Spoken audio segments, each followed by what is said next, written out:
धन्यवाद महोदय। और अब वो क्षण जिसका हम सभी को बेसब्री से इंतजार था, मैं पूरे सम्मान से आमंत्रित करती हूं देश के माननीय गृह एवं सहकारिता मंत्री श्री अमित शाह जी को, जो आज हमारे मुख्य अतिथि के रूप में उपस्थित है। आपका आगमन हमारे मिसिंग समाज के लिए अत्यंत गौरव की विषय है। कृपया आपके प्रेरक उद्बोधन से हमें मार्गदर्शन करने की कृपा करें। मान्यवर, हम आपका स्वागत करते हैं।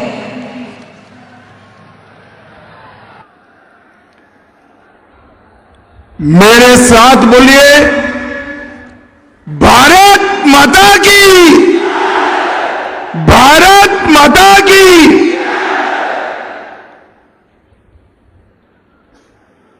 मिसिंग यूथ फेस्टिवल 2026 के मंच पर उपस्थित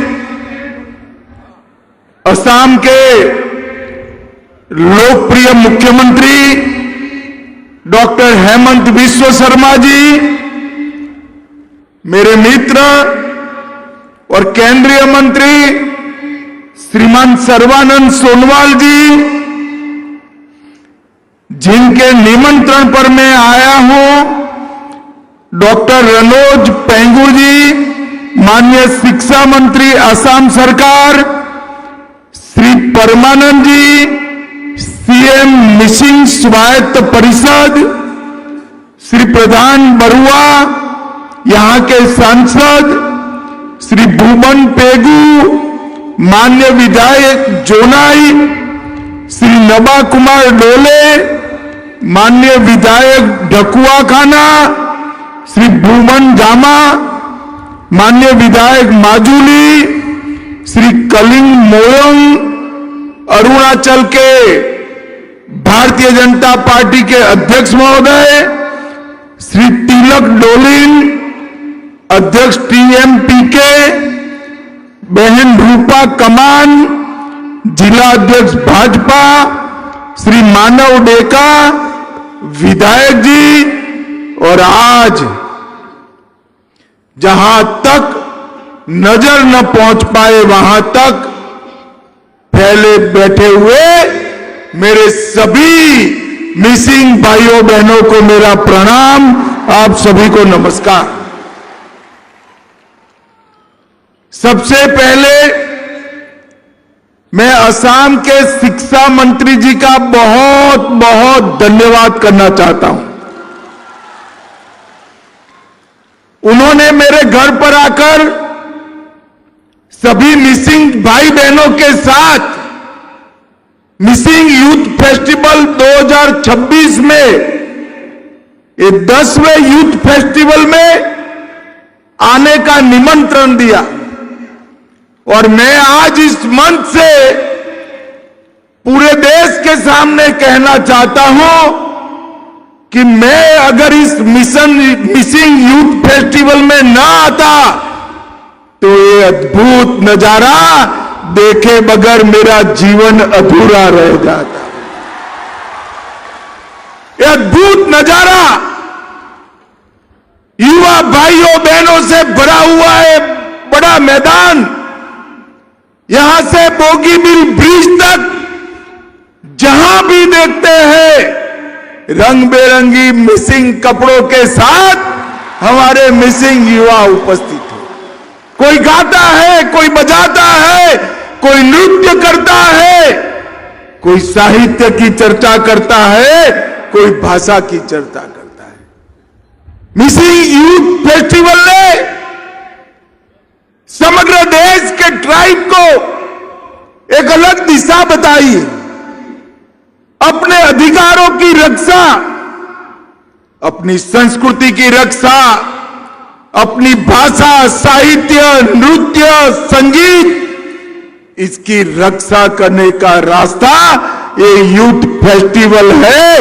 हाथ में बंदूक लेकर नहीं किया जा सकता। और मैं बहुत बहुत बधाई हेमंत जी को भी देना चाहता हूं कि यूथ फेस्टिवल को और आपकी परंपराओं को, डोनियो पोलो को मजबूत करने के लिए आज उन्होंने 11 करोड़ रुपया असम सरकार से दिया है। यही परंपरा है, जोड़कर तो हमारी भारत की संस्कृति बनती है। कांग्रेस के कई मित्र कहते हैं कि भारत की संस्कृति की बात करोगे तो किसी को छोटा दिखाओगे। उनको मालूम नहीं है, भारत की संस्कृति जैसे मिसिंग का कल्चर है, इसी तरह से अनेक सारे कल्चर को मिलाकर ही भारत का कल्चर होता है। और ये दृष्टिकोण आज आसाम को आगे ले रहा है। मैं आज के कार्यक्रम में असम की संस्कृति के रक्षक, ब्रह्मपुत्र के प्रहरी, मेरे प्यारे मिसिंग युवा भाई बहनों को बहुत बहुत प्रणाम करना चाहता हूं। धेमाजी की इस पावन धरा पर यहां आकर मैं अपने आप को बहुत धन्य समझ रहा हूं।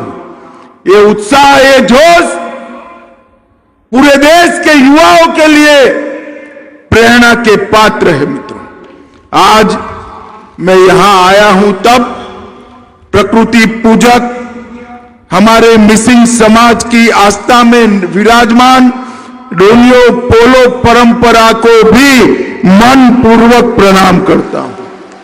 सूर्य और चंद्र की उपासना प्रकृति के साथ हमें जोड़ती। जिस नदी के कारण, जिस पहाड़ों के कारण, जिन वृक्षों के कारण, सूर्य और चंद्र के कारण हमारा जीवन का अस्तित्व है।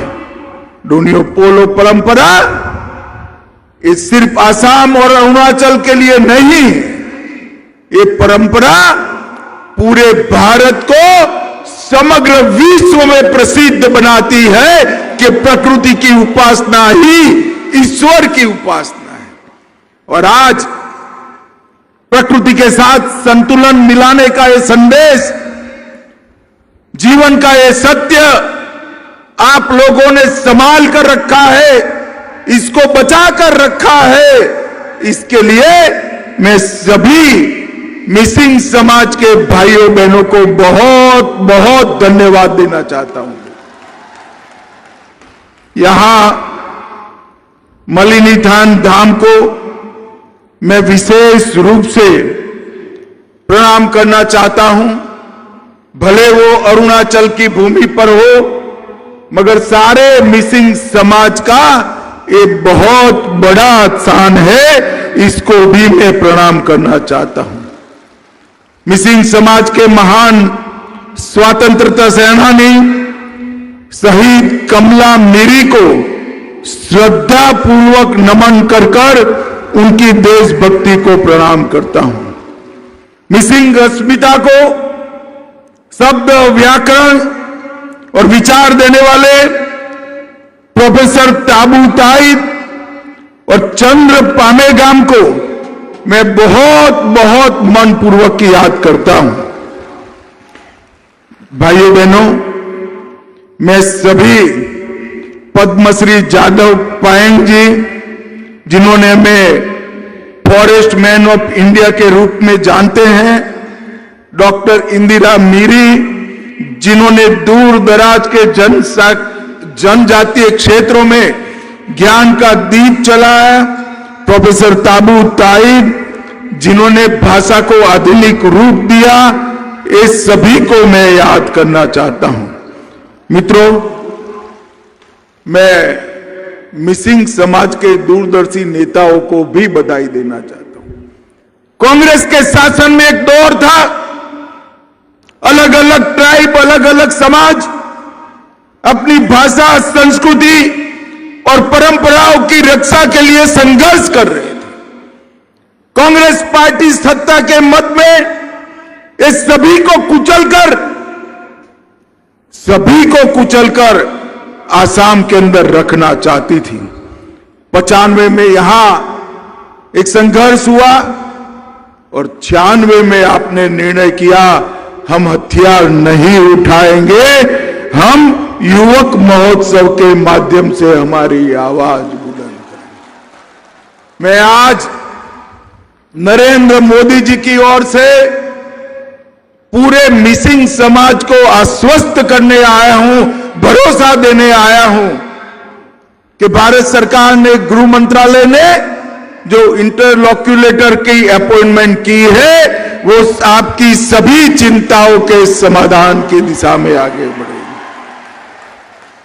क्योंकि नरेंद्र मोदी जी और भाजपा सरकार भी मानते हैं हर संस्कृति, हर भाषा, हर परंपरा को भारत में जीवित रहने का उतना ही अधिकार है जितना सबको है, और इस सबके संवर्धन से ही हम आगे बढ़ सकते हैं।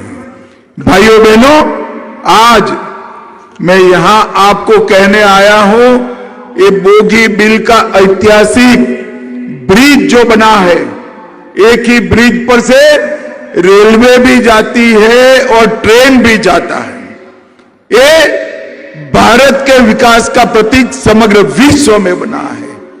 मगर एक बात बहुत कम लोगों को भारत में मालूम है, बोगी बिल के ब्रिज की रचना मेरे मिसिंग श्रमिक भाइयों बहनों के पसीने से हुई है, उनके पसीने से हुई है।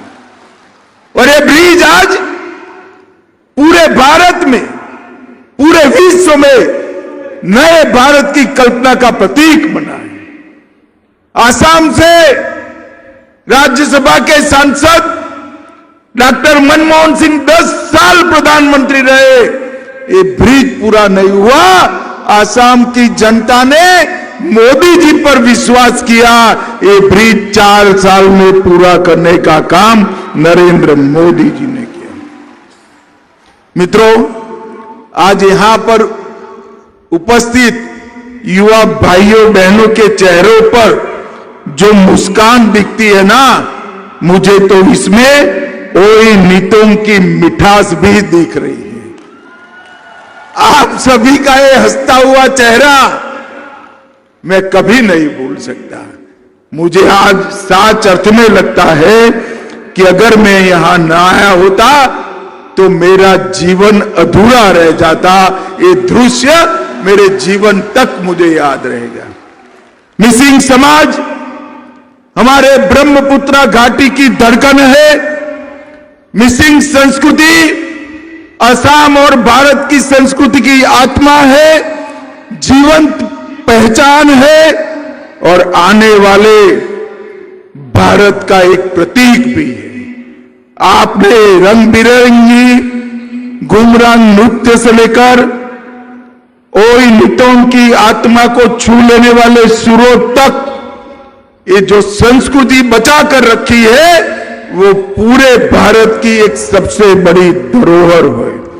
और मित्रों, मिसिंग समाज के भारत के स्वतंत्रता संग्राम में योगदान को भी हम नहीं भूल सकते। चाहे सराय घाट की लड़ाई हो, बर्मा का आक्रमण का कठिन दौर हो या आजादी का आंदोलन हो, हर समय मिसिंग समाज ने भारत की सुरक्षा के लिए उच्चतम बलिदान दिए हैं। भाइयों बहनों, मैं जब यहां आने से पहले जानकारी ले रहा था, ग्लोबल वार्मिंग से पूरी दुनिया परेशान है। बाढ़ प्रबंधन पर बड़े बड़े सेमिनार हो रहे हैं, मगर हमारे मिसिंग भाइयों ने सदियों से पहले इसका रास्ता निकाला था। और इसका रास्ता है, ये दूर दिखाई पड़ता है ना आपका चांग घर, इसका रास्ता है। इसके माध्यम से हमने बाढ़ को मैनेज किया। हमने दुनिया नदियों को बांधकर बाढ़ का रास्ता निकालना चाहती है, आपने नदियों को रास्ता देकर बाढ़ का रास्ता निकाला है।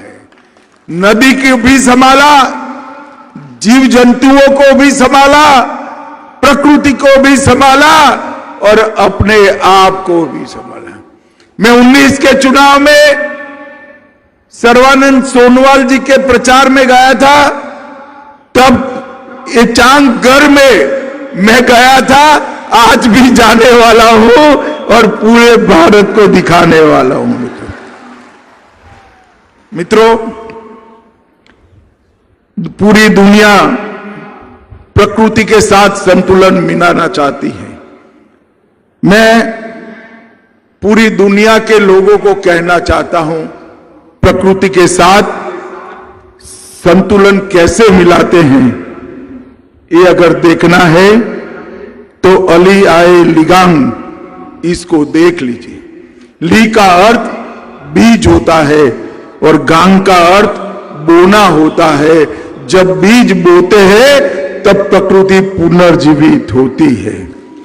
और बीज बोने के पहले हमारे मिसिंग भाई बहन धरती माता की पूजा करते हैं। इससे बड़ा प्रकृति का संभालने का कोई रास्ता हो नहीं सकता।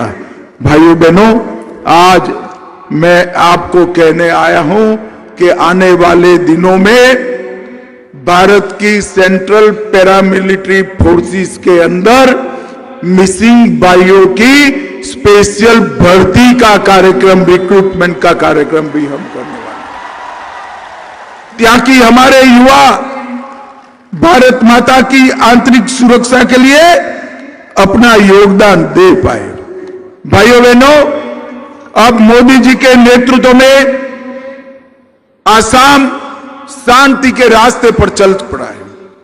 हमने कई समझौते कर कर लगभग 10,000 युवाओं के हाथ से हथियार छुड़ाया है और आज आसाम प्रगति के रास्ते पर चला है। यहां इंडस्ट्री आ रही है, बोगीबिल जैसे इंफ्रास्ट्रक्चर बन रहे हैं, नए नए एयरपोर्ट विकसित हो रहे हैं, नई यूनिवर्सिटियां बन रही है, अस्पताल बन रहे हैं, बाढ़ों को रोकने के लिए बड़े तालाबों का निर्माण हो रहा है। और आज ही डिब्रूगढ़ में दूसरी आसाम की विधानसभा का भूमि पूजन भी हम कर आए हैं। आसाम सरकार ने 200 लोअर प्राइमरी स्कूलों में मिसिंग भाषा को शिक्षा के माध्यम के रूप में स्वीकार किया है। मैं आसाम सरकार को बहुत बहुत बधाई देता हूं, क्योंकि एक मिसिंग बच्चा अपना प्राइमरी एजुकेशन जब मिसिंग भाषा में लेता है तो भाषा एक पीढ़ी और जीवित रह जाती है। मित्रों, हमारी भाषाओं को आगे बढ़ाना चाहिए। आज आसाम का युवा वेपन की जगह विजन को चुन रहा है और डर की जगह ड्रीम को अपनाए हुए लगभग 1,56,000 से अधिक नौकरी सिर्फ 5 साल में 1,56,000 से ज्यादा सरकारी नौकरियां हमने कोई सिफारिश के बगैर देने का काम किया है। और मित्रों, जागी रोड में आने वाली सेमीकंडक्टर की फैक्ट्री 27,000 से ज्यादा युवाओं को नौकरी देगी और 26 के दिसंबर तक मेड इन आसाम चिप्स पूरी दुनिया में पहुंच जाएगी। वो हम सब के लिए बड़ा गौरव का काम है। मित्रों, आज मैं आसाम के जनसांख्यिकी परिवर्तन के लिए भी बात करना चाहता हूं। हेमंत जी ने कहा है कि आपने तो यहां घुसपैठियों को रोक दिया, मगर मिसिंग समाज की जिम्मेदारी सिर्फ इस क्षेत्र में घुसपैठियों को रोकने की नहीं है। मिसिंग समाज की जिम्मेदारी पूरे आसाम को घुसपैठिया मुक्त करने की। हमारे 7 जिले धुबरी, बारपेटा, दर्रांग, मोरीगांव, बोंगाईगांव, नौगांव और गोलपाड़ा आज घुसपैठिए बहुल हो गए। कांग्रेस के 20 साल के अंदर घुसपैठियों की आबादी के कारण ये 7 जिलों में जो घुसपैठियों की आबादी जरा भी नहीं थी, वहां 64 लाख आबादी हो गई है। 64 लाख आबादी। अगर घुसपैठियों को रोकना है तो क्या करना पड़ेगा? मैं नहीं कहता कि मेरे मिसिंग युवा हाथ में हथियार लेकर बॉर्डर पर घुसपैठिए को रोकने के जाए। ये काम हेमंत विश्व शर्मा की सरकार करेगी, आप चिंता मत करो। परंतु अगर आप घुसपैठियों को रोकना चाहते हो तो आने वाले चुनाव में फिर से एक बार भारतीय जनता पार्टी की सरकार बना दीजिए। मैं आज ये विशाल समारोह में मिसिंग युवाओं को वादा कर कर जाता हूं, तीसरी बार भाजपा सरकार बनाइए। हेमंत विश्व शर्मा के नेतृत्व में हम आसाम में न सिर्फ घुसपैठ रोकेंगे, घुसपैठियों को चुन चुन कर आसाम के बाहर निकालने का काम करें। दशकों तक कांग्रेस ने आंख मूंद कर रखी, परिणाम यह आया कि आसाम के डेमोग्राफी, जनसांख्यिकी पूरी बदल गई। इसको रिवर्स करने का काम भारतीय जनता पार्टी की सरकार ही बनी। मोदी जी ने 15 अगस्त 2025 को high power demography changing mission की घोषणा की है, जो देश भर में डेमोग्राफिक चेंज अकुदरती तरीके से, अननेचुरल तरीके से हो रहा है, इसका अभ्यास भी करेगा, उपाय भी सुझाएगा। और मित्रों, मैं आसाम सरकार को, हमारे दोनों, एक पूर्व मुख्यमंत्री और हेमंत जी बैठे हैं, सर्बानंद जी और हेमंत जी को बधाई देना चाहता हूं कि 1,26,000 एकड़ भूमि घुसपैठियों से मुक्त कराने का काम उन्होंने किया है। 1,26,000 एकड़ भूमि घुसपैठियां मुक्त कराई है। मित्रों, नरेंद्र मोदी सरकार ने आसाम के विकास के लिए कोई कमी नहीं छोड़ी। मैं आज कांग्रेस के नेताओं को एक आह्वान, चैलेंज देकर जाता हूं कि 10 साल आपकी सरकार थी, आसाम के ही सांसद देश के प्रधानमंत्री थे 2004 से 2014 तक। अब बताइए आपने आसाम के लिए क्या किया, क्या दिया आसाम? वो नहीं बताते हैं, मगर भाइयों बहनों, मैं बताता हूं। आसाम के लिए उन्होंने 1,28,000 करोड़ दिया, 1,28,000 करोड़ रुपीस। और मोदी जी ने 10 साल में 5,85,000 करोड़ रुपया दिया है, 5,85,000 करोड़ रुपया, और 30,000 करोड़ सड़क निर्माण, 95,000 करोड़ रेलवे और एयरपोर्ट के लिए 10,000 करोड़ अलग से देने का काम नरेंद्र मोदी सरकार ने किया। ये बताता है कि हमने कितना बड़ा आसाम के डेवलपमेंट पर हमने काम किया है। भाइयों बहनों, नरेंद्र मोदी सरकार आदिवासियों के कल्याण के लिए समर्पित। आसाम के अंदर बहुत बड़ी संख्या में जनजातियों के भाई बहन हमारे रहते हैं। आज तक, आजादी से आज तक 55 साल तक कांग्रेस सत्ता में रही, कभी किसी भी आदिवासी ट्राइबल को देश का राष्ट्रपति नहीं बनाया। नरेंद्र मोदी जी ने ट्राइबल गरीब बहन द्रौपदी मुर्मू को महामहिम द्रौपदी मुर्मू बनाने का काम, और पूरे देश के ट्राइबलों का सम्मान। अटल जी ने जनजाति आयोग और जनजाति मंत्रालय का गठन किया। मोदी जी ने 15 नवंबर को आदिवासी गौरव दिवस घोषित किया। देश भर में 200 करोड़ के बजट से ट्राइबल म्यूजियम बनाए, और कांग्रेस ने इस देश के आदिवासियों को, ट्राइबल्स को इतना अन्याय किया था, मैं बताता हूं। 2004 से 2014 तक टोटल मंत्रालय का और एसटी कंपोनेंट का बजट 28,000 करोड़ रुपया 10 साल में दिया था। और मोदी जी का अंतिम बजट जो आया वो 28,000 करोड़ से बढ़कर 1,35,000 करोड़ ट्राइबल विकास के लिए दिया है। ये दोनों के बीच में जो अंतर है उसको बताता है। इसके अलावा डिस्ट्रिक्ट मिनरल फाउंडेशन बनाया, 1,00,000 करोड़ रुपया अब तक 10 साल में एकत्रित हुआ है।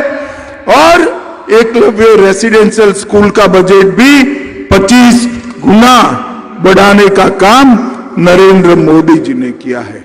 भाइयों बहनों, आज यहां पर लाखों की संख्या में मिसिंग युवा भाई बहन आए हैं। आपका ये उत्साह, आपका ये उत्सव पूरे देश के लिए एक उदाहरण बन के रह जाएगा। मैं सभी मिसिंग भाइयों बहनों का आज के दिन पर बहुत बहुत अभिवादन करना चाहता हूं, धन्यवाद करना चाहता हूं। भाइयों बहनों, आने वाले दिनों में फिर से असम में चुनाव आना है। 10 साल से आपने कमल के निशान और नरेंद्र मोदी जी पर, भारतीय जनता पार्टी पर भरोसा किया है। मैं आपको फिर से अपील करना चाहता हूं कि हम हेमंत विश्व शर्मा के नेतृत्व में इस चुनाव के मैदान में आएंगे। मिसिंग समाज का आशीर्वाद भारतीय जनता पार्टी और कमल को मिले, ऐसा मेरा आप सभी को विनम्र निवेदन है। जरा जोर से बताएं मिसिंग युवा, कमल फूल पर बटन दबाएंगे? अरे जोर से बोलिए, जरा दबाएंगे? भाजपा सरकार बनाएंगे? नरेंद्र मोदी जी के हाथ मजबूत करेंगे? तो मेरे साथ दोनों हाथ उठाओ, उठाइए दोनों हाथ। रोड पर खड़े वो भी उठाए जरा अंत तक, जरा जोर से हाथ उठाइए। भाजपा सरकार बनाने के संकल्प की मुट्ठी बींचिए और प्रचंड आवाज से बोलिए, भारत माता की वंदे वंदे वंदे। फिर से एक बार आप लोगों का बहुत बहुत धन्यवाद।